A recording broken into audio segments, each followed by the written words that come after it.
আজকের এই প্রতিবেদনে দেখবেন কিউট আলপাকা। রয়েছে কালো ভাল্লুকের সুন্দর লাফালাফি, রাইনোর slow motion walk,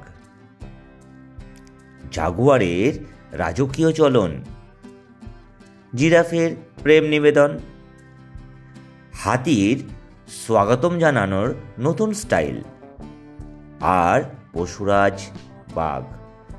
welcome to my channel. আজ আমরা চলেছি 150 বছর পূর্তি উপলক্ষে নতুনভাবে সেজে ওঠা আলিপুর চিড়িয়াখানাতে। তাই আমরা সকাল সকাল একটা ওলা বুক করে অপেক্ষা করছিলাম। যথা টাইমে ওলা এলো ও আমরা চললাম আলিপুরের দিকে। পথ চলতে দমদম এয়ারপোর্ট থেকে একটি ফ্লাইটের অপরূপ দৃশ্য দেখে আমার ছেলে খুব আনন্দ পেল। কিছুক্ষণ পরেই আমরা উঠলাম মা ফ্লাইওভারে। একটু জ্যাম ছিল, কিন্তু মা ফ্লাইওভারটা ছিল অসাধারণ সুন্দর, তাই না দেখালাই নয়। এরপরে আমরা প্রবেশ করলাম আলিপুরে। আর এই আলিপুরে অবস্থান করে আছে সেই সুন্দর আলিপুর জু, যার গেটটাকে আপনারা সামনে থেকে দেখতে পাচ্ছেন। সত্যি খুব সুন্দর করে সাজানো হয়েছিল। এই গেটের ঠিক ডান দিকেই অবস্থান করেছিল টিকিট কাউন্টার। আমরা ঝটাপট টিকিট কেটে নিলাম ও প্রবেশ করলাম আলিপুর জুয়ের ভেতরে। যার সামনেই দেখতে পেলাম পুরো জুয়ের একটি ম্যাপ। যার ডান দিক ধরে আমরা এগোতে গিয়েই প্রথম দেখতে পেলাম একটি রেস্টুরেন্ট। প্রথম তো ভেবেছিলাম এটা হয়তো কোনো পশুরালয় হবে, কিন্তু ছিল কি একটা রেস্টুরেন্ট। যাই হোক, যদি আপনারা খাবার না আনেন তবে এই রেস্টুরেন্ট থেকে কিন্তু খাবার গ্রহণ করতে পারেন। এরপর আমরা প্রথম ভিজিটে চলে আসলাম সুন্দর ম্যাকাও হাউসে, যেখানে পাখিগুলো ছিল অসাধারণ সুন্দর আর সংখ্যায় বেশ অনেক। এরপর এলাম বাঘের গুহার কাছে। এত মানুষের ভিড় দেখে বাঘ মামা একবার বাইরে ও ভেতরে যাচ্ছিল। যাই হোক, যতটা দেখা পেলাম তাতেই মনটা আনন্দে ভরে গেল। এরপর ছিল খুন্তে বগের পালা। এই খুন্তে বগের ঠোঁটটি দেখতে অনেকটা চামচ বা খুন্তের মতো হয় বলেই একে খুন্তে বগ বলা হয়। ঠোঁটটা ছিল সত্যি একদম চামচের ন্যায়। এই পাখিরালয়ের পাশে আর একটা বড় খাঁচা ছিল, যার মধ্যে অনেক পাখি একসাথে ছিল। এই পাখিগুলির নামের বোর্ডটি তুলতে আমি একেবারেই ভুলে গেছিলাম। তাই যদি আপনাদের এই পাখিটি চেনা বা জানা থাকে তবে কাইন্ডলি কমেন্ট করে একটু চিনিয়ে বা জানিয়ে দেবেন। এই পাখিরালয়ের পাশেই ছিল গজরাজের আবাসস্থল। গজরাজ আকৃতিতে অনেক বড় হলেও সুর তুলে প্রত্যেকটা মানুষকে কিন্তু সে স্বাগতম জানাচ্ছিল। এর শান্ত স্নিগ্ধ বিহেভিয়ার ও মানুষকে ওয়েলকাম জানানোর স্টাইল আমাকেও মুগ্ধ করে তুলেছিল। তাই একে দেখার জন্য অনেক দর্শক একত্রে ভিড় জমেছিল। গজরাজ হাউসের পাশেই ছিল আরেকটি পাখিরালয়। এই পাখিটি দারুণ দেখতে ছিল। মাথায় খুব সুন্দর একটি ঝুঁটি ছিল, কিন্তু দুঃখজনকভাবে এর বোর্ডটিও ক্যাপচার করতে আমি ভুলে গেছিলাম। তাই যদি আপনাদের নাম জানা থাকে কাইন্ডলি কমেন্ট করে জানাবেন। আর নেটটি অতিরিক্ত বেশি থাকায় ছবিটিও ঠিক ভালো আসেনি। এরপরেই ছিল গোল্ডেন ফেজেন্ট, আর তার পাশে ছিল রেড টেইলড ব্ল্যাক কাকাতু। এই রেড টেইল ব্ল্যাক কাকাতুর অপরূপ শোভা দেখে আমি মুগ্ধ হয়ে গেছিলাম। তার পাশেই ছিল মলুকান কাকাতুয়া, যা আকৃতিতে বেশ বড় এবং সাদা বর্ণের ছিল। আর এই কাকাতুর পাশে অবস্থান করেছিল একটি সাদা ময়ূর, দেখতেই পাচ্ছেন সাদা ময়ূরের অপরূপ শোভা। এরপর দেখতে পেলাম আমরা একটি সিংহী তার গুহা থেকে বেরিয়ে আমেজ করে রোদ পোয়াচ্ছে। আমিও তৎক্ষণাৎ ক্যামেরা বার করে তাকেও ক্যামেরাবন্দি করে নিলাম। প্রচুর মানুষের সমাগম ও অনেক পাখিরালয় দেখে সত্যি মনটা ভরে গেল। তাই এই শীতের মরশুমে যদি আপনারা এইখানে আসতে চান তবে অবশ্যই সপরিবারে আসতে পারেন। সত্যি কথা বলতে আমি অনেক বছর আগে এসেছিলাম চিড়িয়াখানাতে, আর এবার চিড়িয়াখানা দেখে আমার বেশ ভালো লাগছিল। নেক্সট আমরা ঢুকলাম জিরাফ হাউসে।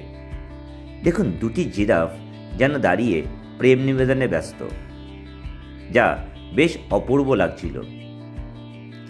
জিরাফগুলি বেশ লম্বা, চওড়া ও সুপুষ্ট ছিল। যাই হোক, জিরাফ হাউসের পাশে একটি ঝিল ছিল, সেটিকে পার হয়ে দেখলাম রয়্যাল বেঙ্গল টাইগার, যে অত্যন্ত চঞ্চলতার সাথে ঘোরাফেরা করছিল। আর একে ঘিরে মানুষের উন্মাদনা দেখার মতো ছিল। আর এও লাফালাফি শুরু করেছিল, মেবি ভয়তে, জানি না। তবে কোনায় ঢুকে কী যেন একটা করছিল, আমরা কেউ বুঝতে পারছিলাম না। আর এরই পাশে অবস্থান করেছিল একটি সাদা বাঘ, যা বেশ সুন্দর, সুপুষ্ট ও ভয়ঙ্কর দেখতে। মাঝে মাঝে গর্জনও করছিল। আমরা এই বাঘ দেখার পর বেরিয়ে আসছিলাম, তখন দেখলাম কাঁচে মোড়া আরেকটি সাদা বাঘ, যা খোলা মাঠে বসে রোদ পোয়াচ্ছিল। এর পাশেই ছিল ফিশিং ক্যাট, যে একটি সুন্দর তক্তার উপর বসেছিল।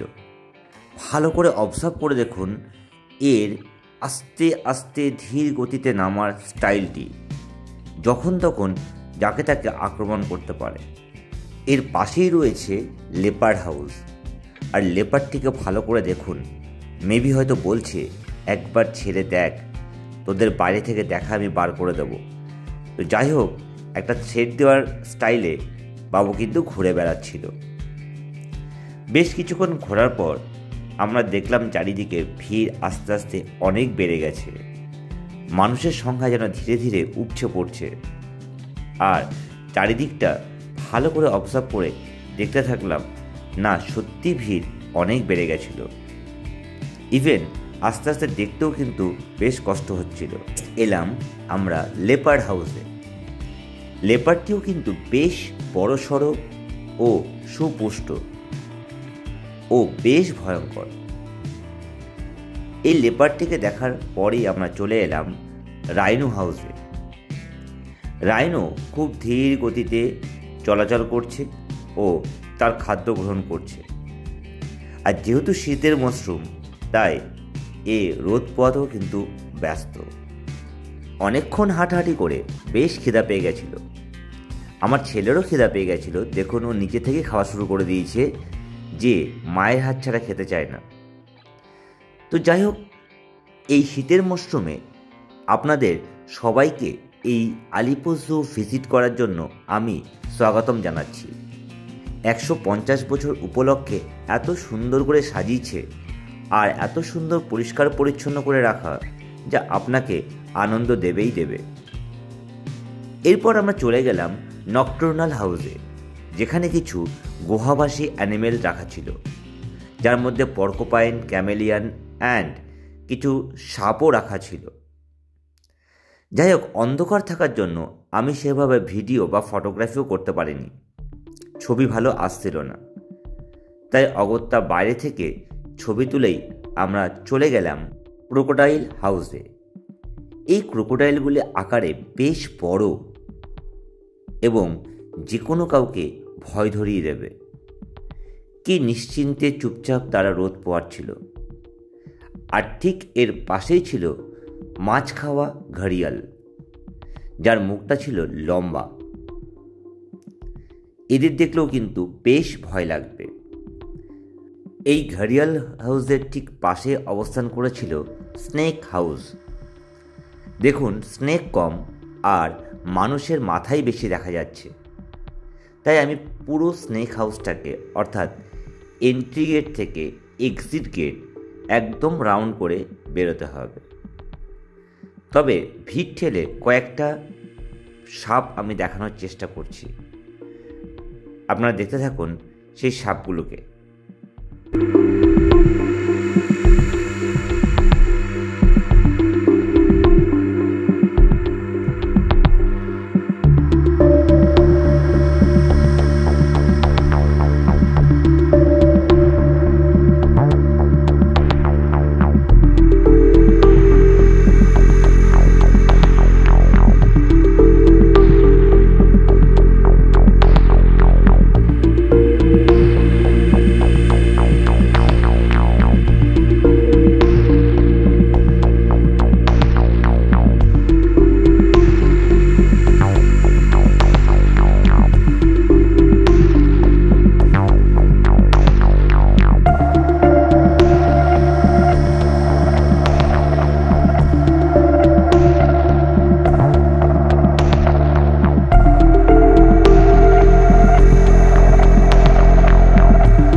স্নেক হাউসের পাশে অবস্থান করেছিল মণিপুরি নাচুনে হরিণ। এই হরিণগুলিকেও কিন্তু ওয়েল মেনটেন করে রাখা হয়েছিল, অর্থাৎ বেশ পরিষ্কার পরিচ্ছন্ন ছিল। আর এর ঠিক পাশেই ছিল জেব্রা হাউস। জেব্রাগুলো বেশ হৃষ্টপুষ্ট ছিল। একটি জেব্রাকে আলাদা করে রাখা হয়েছিল, কিন্তু ওর বাকি সাথীরা এসে ঠিক কমিউনিকেট করে যাচ্ছিল। এটাই মেবি ওয়াইল্ড অ্যানিমেলদের একটি অতীব সুন্দর নেচার। এই জেব্রা হাউসের ঠিক পাশে অবস্থান করেছিল রেড রিং-টেলড লেমুর। লেমুরটি বেশ সুন্দর দেখতে ছিল। আর এই লেমুর হাউসের পাশেই অবস্থান করেছিল আমাদের সেই পূর্বপুরুষ, অর্থাৎ শিম্পাঞ্জিদের আবাসস্থল। মানুষ দেখে সে লাফিয়ে উঠে পড়ল ও নানা রকম অঙ্গিভঙ্গি করে আমাদেরকে মজা দিতে থাকলো। দেখতেই পাচ্ছেন সেই সুন্দর শিম্পাঞ্জি, যে তার নানা রকম আচরণ ও কীর্তিকলাপ দ্বারা মানুষদের হাসিয়ে প্রায় পেট ব্যথা করে দিয়েছিল। সত্যি কি সুন্দর! আর ওয়াইল্ড অ্যানিমেলদের নেচারও কিন্তু অতীব সুন্দর। এরপর চলে আসলাম আমরা আরেকটি হাউসে। প্রথমে আমি একে চিনতে পারিনি, তারপর বোর্ড দেখে বুঝলাম আচ্ছা এটাই সেই আলপাকা। অনেকটা উটের মতো দেখতে এই আলপাকা, কিন্তু সাইজে অনেক ছোট আর বেশ কিউট। আমার এই অ্যানিমেলটিকে বেশ ভালো লেগেছে। আমার ছেলেও একে দেখে খুব এক্সাইটেড হয়ে গেছিল। যাই হোক, এই আলপাকাকে দেখার পর আমরা দেখতে পেলাম আরেকটি পক্ষী গোত্রীয় ক্যাসোয়ারি, যা নিউগিনির একটি স্থানীয় পাখি। এই পাখিগুলো কিন্তু উঠতে পারে না। এরা সাধারণত ফল, ছত্রাক ও অন্যান্য ছোট ছোট প্রাণীদের খেয়ে থাকে। এরপরেই দেখতে পেলাম আমরা একটি কালো ভল্লুককে। প্রথমে বাবু ঘুমিয়েছিলেন, তারপর মানুষজনের চিৎকার চেঁচামেচি শুনে অতীব কষ্টে উঠে বেশ একটু লাফালাফি শুরু করলো। মেবি হয়তো গন্ধ শুকে বোঝার চেষ্টা করলো যে না, এখন এখানে মানুষের সংখ্যা অনেক বেশি বেড়ে গেছে। ভল্লুকটি দেখার পর আমরা বাইরের উদ্দেশ্যে রওনা হলাম। আর দেখতেই পাচ্ছেন এই অসংখ্য মানুষের ভিড় ঠেলে আমরা সামনের দিকে এগোতে শুরু করলাম বাইরে বেরোনোর জন্য। কিন্তু পথে দেখা হয়ে গেল অনেকগুলি হরিণের সাথে, অর্থাৎ চারিদিকে হরিণ ঘুরে বেড়াচ্ছে তাদের নির্দিষ্ট আবাসস্থলে। প্রত্যেকটি অ্যানিমেলকে এই আলিপুর জু কর্তৃক খুব সুন্দরভাবে মেনটেন করা হয়েছিল, যা আমি বিগত অনেক বছর ধরেই ঠিক পর্যবেক্ষণ করিনি। কিন্তু এবার আলিপুর জুতে এসে মনোরম পরিবেশ দেখে সত্যি মনটা আনন্দে ভরে গেছিল। আমি ভাবতেও পারিনি আলিপুর জুতে এতটা পরিবর্তন হবে। এখানে এখনও কিছু সেই পুরনো বটগাছ তারা শাখা মেলে অবস্থান করে আছে, আর এই বটগাছের ছত্রছায়াতেই বেড়ে উঠছে অনেক হরিণ। যাই হোক, ফেরার পথে এই হরিণগুলোর দৃশ্য কিছুটা ক্যামেরাবন্দি করে রাখলাম। আমার ছেলেও খুব খুশি, ইভেন থামস আপ দেখাচ্ছে। ও বলছিল পরে আবার আসবে। তো যাই হোক, অগত্যা আমাদের বাড়ি ফেরার পালা। বাড়ি তো ফিরতেই হবে। আর এই ভিডিওটা কেমন লাগলো সেটা অবশ্যই কমেন্ট করে জানাবেন। আর আপনারা কি এই আলিপুর জুতে আসছেন? যদি আসেন তবে অবশ্যই কমেন্ট করে জানাবেন। Till then, thank you.